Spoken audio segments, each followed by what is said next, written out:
नमस्कार विद्यार्थी मित्रांनो, आपण आज वर्ग 10वीचा इतिहास हा विषय बघणार आहोत। त्यामध्ये आपण दुसरे प्रकरण आहे इतिहास लेखन भारतीय परंपरा।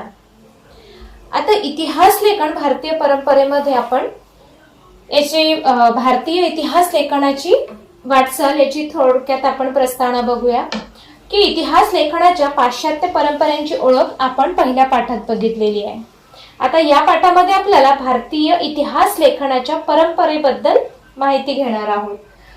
तर यामध्ये विद्यार्थी मित्रांनो आपल्याला प्राचीन काळातील इतिहास लेखन बघायचं आहे।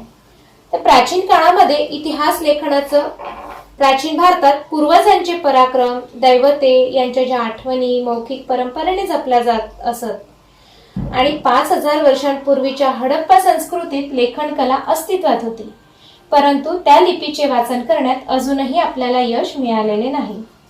भारतातील सर्वाधिक प्राचीन लिखित साहित्य हे नाणी, मूर्ती, शिल्प, ताम्रपट व शिलालेख इत्यादींवरील कोरीव लेखकांच्या स्वरूपात आहे।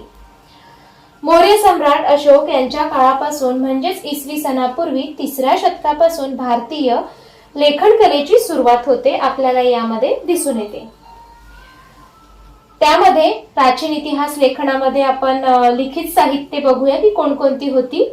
प्राचीन भारताच्या इतिहासाची लिखित साहित्य, पुराणे व अन्य धर्मग्रंथ, रामायण व महाभारत यांच्यासारखी महाकाव्ये, जैन व बौद्ध धर्मग्रंथ, परकीय प्रवाशांची प्रवास वर्णने इत्यादी हे लिखित साहित्य आहे। त्यानंतर आपण बघूया की प्राचीन लिखित साधनांमधून मिळणार होणारी माहिती काय आहे। तर विशिष्ट काळामध्ये राजांची वंशावळ, राजकीय घडामोडी व शासन व्यवस्था, तत्कालीन सामाजिक रचना, हवामान, नैसर्गिक संकटे इत्यादी घटक आपल्याला यामध्ये दिसून येतात। त्या काळातील सामाजिक, आर्थिक, राजकीय आणि धार्मिक व सांस्कृतिक जीवन हे देखील आपल्याला प्राचीन लिखित साधनांमधून याची माहिती मिळत असते। आणि बाणभट्टांच्या हर्षचरित या संस्कृत काव्यातून 7व्या शतकातील सामाजिक, आर्थिक, त्याचप्रमाणे राजकीय, धार्मिक जीवनाचे वास्तववादी चित्रण आपल्याला यामध्ये दिसून येते। विद्यार्थी मित्रांनो, आपल्याला सोहगौडा ताम्रपट यामध्ये चित्रामध्ये दाखविलेले आहे की कशा प्रकारे आहे। तर हे जिल्हा गोरखपूर उत्तर प्रदेश मध्ये सापडलेले आहे आणि हा ताम्रपट मौर्य काळातील असावा असे मानले जाते। ताम्रपटावरील कोरीव लेख ही ब्राह्मी लिपीत आहे। लेखाच्या सुरुवातीत जी चिन्हे आहेत त्यातील पारासहित असलेला वृक्ष तसेच पर्वत, एकावर एक असलेल्या 3 कमानी ही चिन्हे प्राचीन आहात नाण्यांवरही आपल्याला आढळून येतात। त्याचप्रमाणे 4 खांबांवर उभे असलेले दुमजली इमारतीप्रमाणे दिसणारे चिन्ह कोठार घरांचे निदर्शक असावे असे अभ्यासकांचे मत आहे। या कोठार घरांमधील धान्य जपून वापरण्यात यावे असा आदेश या लेखामध्ये दिलेला आहे। दुष्काळजन्य परिस्थितीचे निवारण करण्यासाठी काय काळजी घ्यावी या संदर्भातील हा आदेश असावा असे देखील यामध्ये मानण्यात आलेले आहे। त्यानंतर आपण कल्हणचं बघूया की याने 12व्या ग्रंथामध्ये राजत रंगिनी हा काश्मीरच्या इतिहासावरील ग्रंथ लिहिलेला आहे। 12व्या शतकामध्ये जो राजत रंगिनी ग्रंथ होता तो काश्मीरच्या इतिहास लेखनावरील ग्रंथ आहे। इतिहास लेखन शास्त्रशुद्ध कसे असावे हे या ग्रंथांवरून आपल्याला दिसते।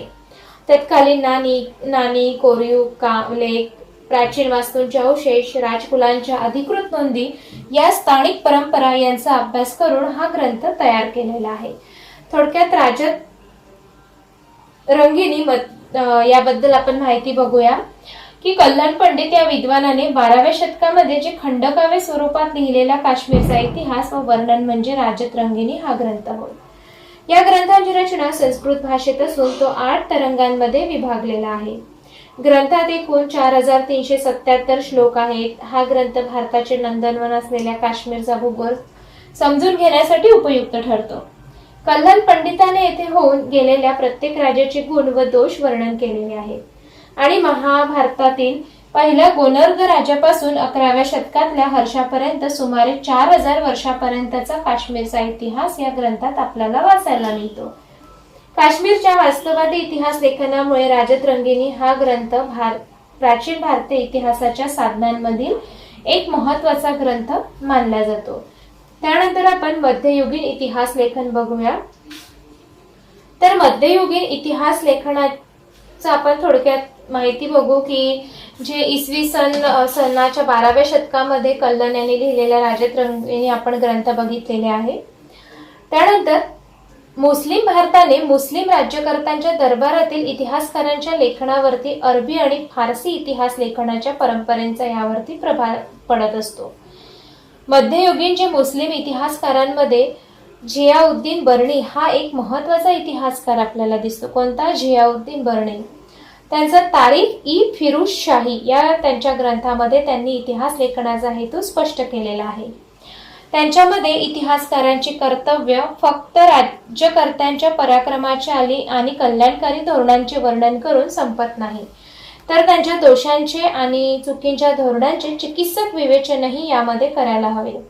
एवढेच नव्हे तर संबंधित काळातील विद्वान व्यक्ती, अभ्यासक, साहित्यिक आणि संत यांचा सांस्कृतिक जीवनावरील प्रभाव लक्षात घ्यायला हवा आणि त्यांच्या बर्णीच्या या विचारसरणीमुळे इतिहास लेखनाची व्याप्ती ही अधिक विस्तारलेली आहे, म्हणजेच पसरलेली आहे असं आपल्याला यामध्ये दिसून येते. अल बेरुनी 4 सप्टेंबर 973 डिसेंबर 1048. मध्य आशियातील एक प्रसिद्ध मुसलमान इतिहासकार व तत्वचिंतक. त्याने चंद्रग्रहण पाहून निरीक्षणात्मक माहिती लिहिली. कालगणनेवरून तो ग्रंथ लिहिलेला आहे आणि मुहम्मद गझनीच्या पहिल्या स्वारीच्या वेळा इसवी सन 1022 अल बेरुनी मुहम्मदाबरोबर भारतात आला.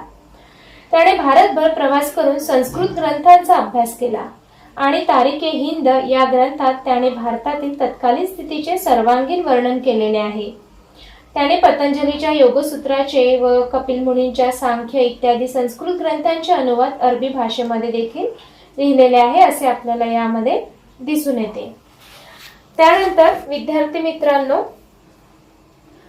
मुस्लिम इतिहासकार व त्यांचे ग्रंथ थोडक्यात बघूया की त्यांचे ग्रंथ कोणते कोणते आहेत. तर ताजुल मासीर, तुझक ई तिमुरी, तैमूर लंग, अबुल फजल, अकबरनामा, मिहांज ई सिराज, दबाकत ई नासरी, तारिक ई मुबारक शाही, याया बिन अहमद सरहिंदी, हसन निजामी हे सगळे काय आहे? मध्ययुगीन भारतातील मुस्लिम इतिहासकारांचे ग्रंथ आहे असे आपल्याला यामध्ये दिसून येते.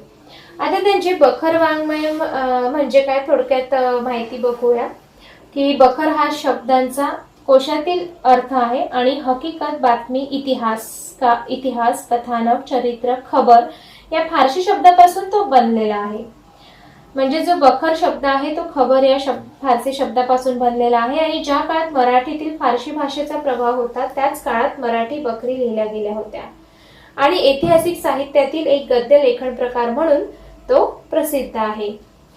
त्याचप्रमाणे उत्तर पेशवा इसवी सन 1760 ते 1850 या दरम्यान सुमारे 200 बखरी लिहिल्या गेल्या होत्या आणि शिवाजी महाराजांवरती आणि पानिपत युद्धावरती बखरी लिहिलेल्या आपल्याला आढळून येतात.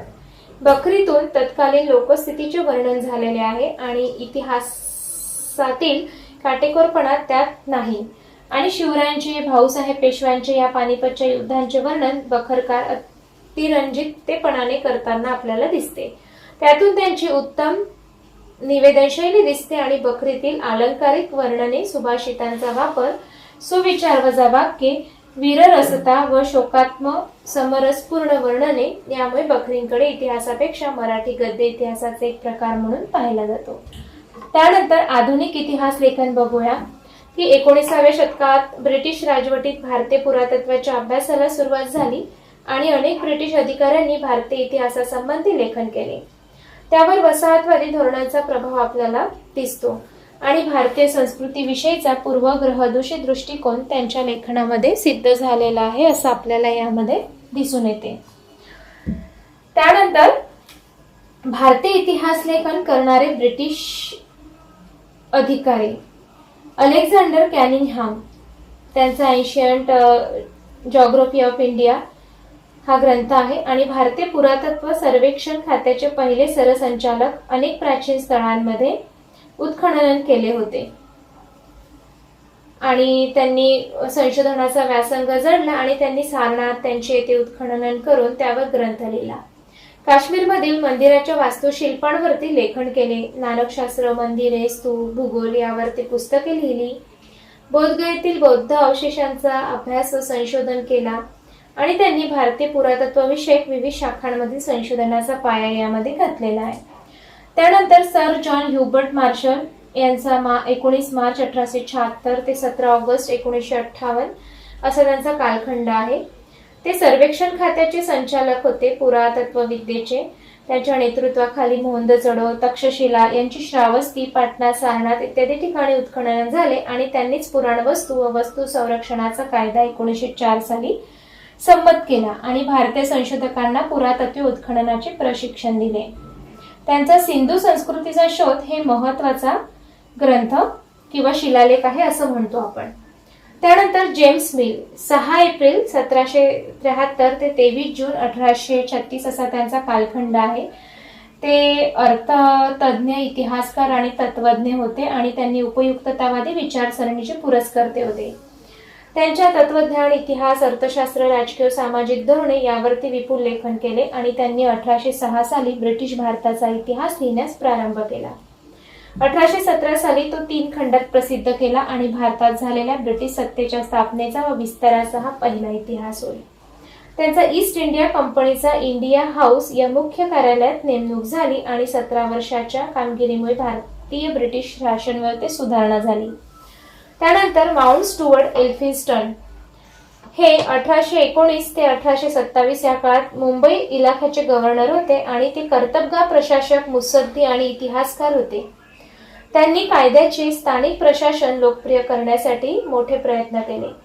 त्यांनी ब्रिटिशांचे प्रतिनिधी म्हणून नागपूरकर, भोसले, दुसरे बाजीराव पेशवे अशा अनेकांच्या दरबारी काम केले आणि मुंबई इलाख्यात सामाजिक, शैक्षणिक क्षेत्रात त्यांनी फार मोठे योगदान केलेले आपल्याला दिसून येते. त्यानंतर जेम्स ग्रँड डफ यांचा कालखंड 8 जुलै 1789 ते 23 सप्टेंबर 1858 होता. दुसऱ्या बाजीरावाचा पराभव करण्यात माउंट स्टुअर्ट एल्फिन्स्टन, ग्रँड डफ यांचाही सहभाग होता आणि सातारा राज्याची घडी नीट बसवण्यासाठी रेसिडेन्स म्हणून डफ याला पाठवण्यात आले. तेथे त्याने बखरी, सनदा, हस्तलिखिते, पोथ्या वगैरे ऐतिहासिक साधने गोळा केली आणि मोडी ग्रंथांचे मराठीत भाषांतर त्यांनी केले. अशा प्रकारे आपल्याला हे महत्वाचे विचारवंत आपल्याला भारतीय लेखन करणारे ब्रिटिश अधिकारी आपल्याला यामध्ये दिसून येते. त्यानंतर भारतीय परंपरा, त्यामधला पहिला पॉइंट आहे वसाहतवादी इतिहास लेखन. यामध्ये ब्रिटिश अधिकाऱ्यांचा आणि ख्रिस्ती धर्म प्रचारकांचा समावेश होतो आणि भारतीय संस्कृती गौण आहे ही त्यांची दृष्टी लेखनात जाणवते. वसाहतवादी ब्रिटिश सत्तेच्या समर्थनासाठी त्यांनी इतिहास लेखन केले. केम्ब्रिज हिस्ट्री ऑफ इंडिया ग्रंथांच्या 5ही खंडात वसाहतवादी इतिहास लेखन केलेले आपल्याला आढळून येते. त्यानंतर पाश्चात्यवादी इतिहास लेखन, यामध्ये पूर्वेकडील संस्कृती आणि तेथील देश यांच्याबद्दल आपल्याला कुतूहल निर्माण होऊन ज्या युरोपीय इतिहासकारांनी लेखन केले त्यांना पाश्चात्यवादी इतिहास लेखन असे म्हणतात. या लेखकांनी संस्कृत व युरोपीय भाषा तसेच वैदिक वाङ्मय आणि संस्कृत साहित्य यांचा तौलनिक अभ्यास केलेला दिसून येतो. या भाषांची जननी असणारी एक प्राचीन इंडो युरोपीय भाषा त्या काळामध्ये अस्तित्वात होती आणि अशी कल्पना पाश्चात्यवादी इतिहास लेखकांनी मांडलेली आहे. त्यानंतर आपण राष्ट्रवादी इतिहास बघूया की काय आहे ते बघूया.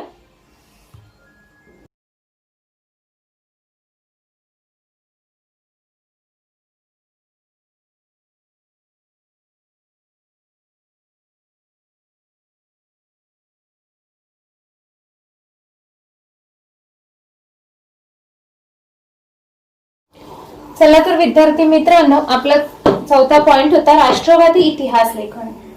आता राष्ट्रवादी इतिहास लेखन म्हणजे काय हे बघूया.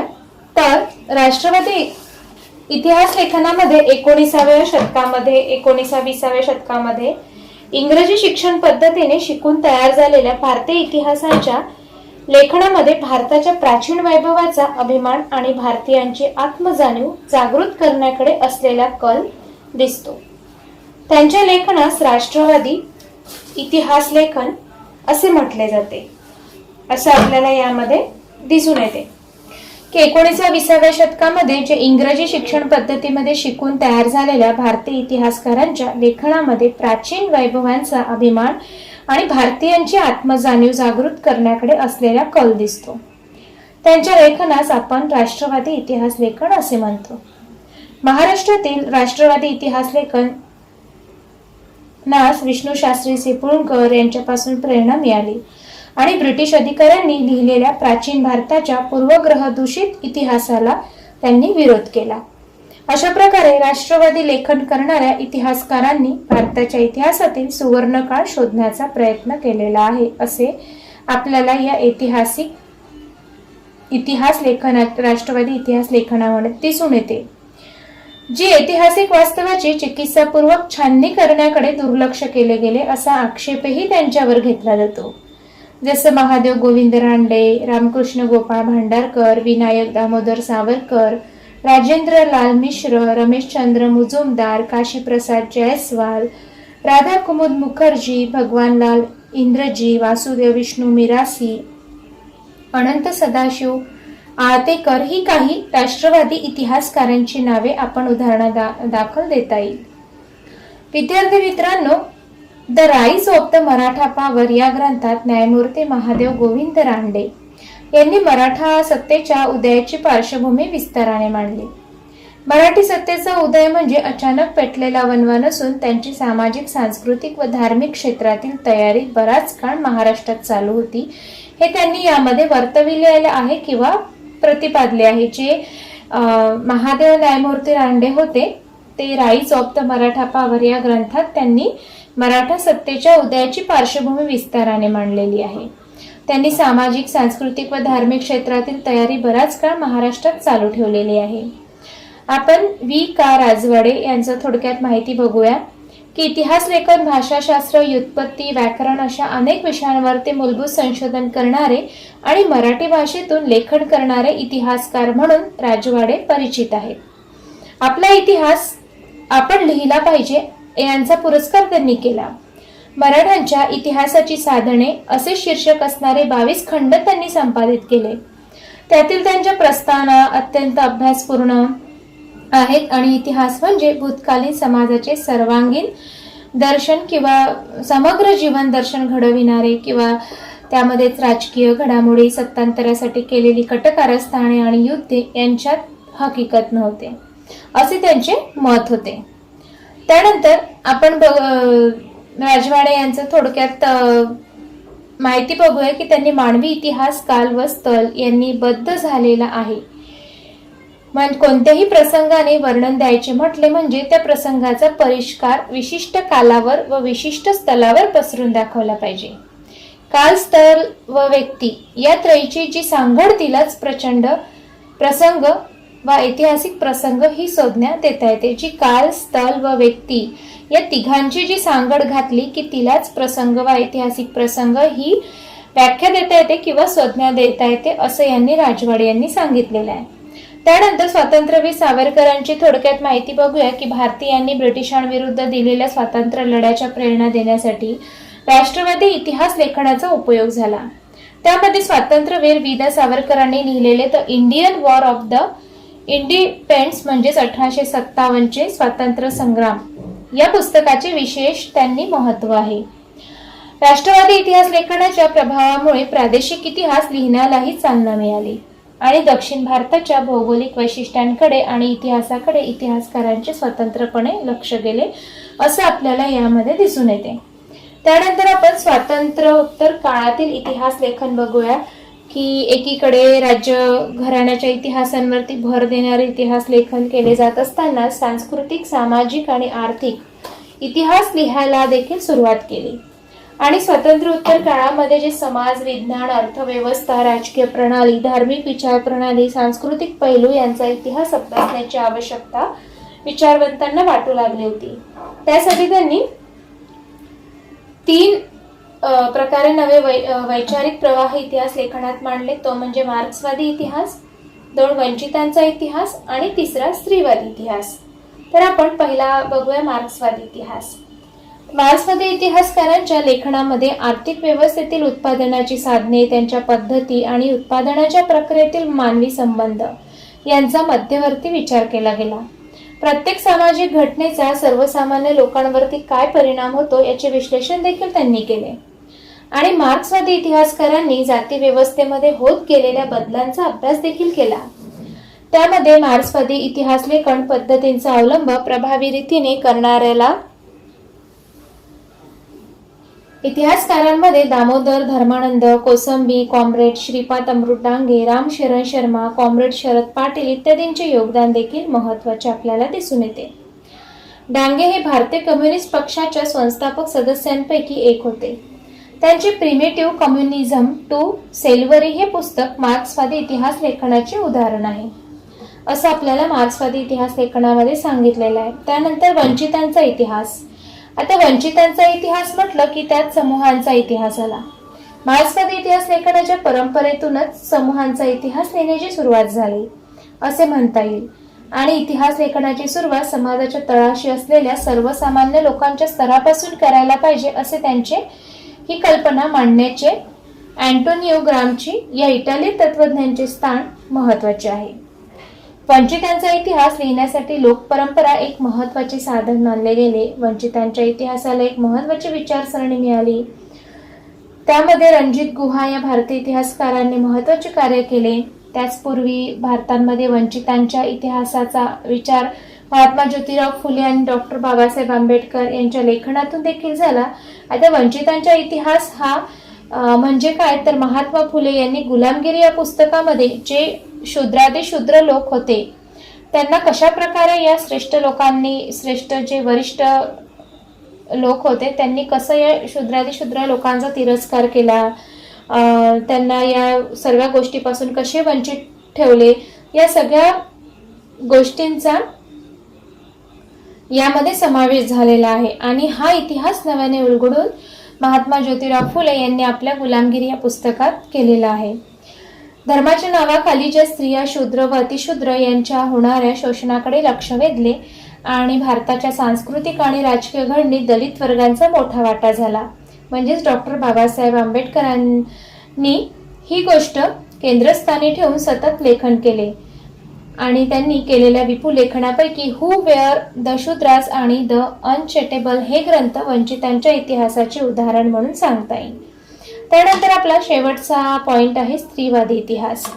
आता स्त्रीवादी इतिहासामध्ये भारतीय इतिहास लेखनाच्या क्षेत्रात सुरुवातीस प्रामुख्याने पुरुष अभ्यासक कार्यरत असल्यामुळे भारतीय इतिहासातील स्त्रियांचे स्थान हे महत्वाचे नव्हते, त्यांच्याकडे दुर्लक्ष करण्यात आले होते आणि त्यावर अधिक प्रकाश टाकण्यासाठी स्त्रीवादी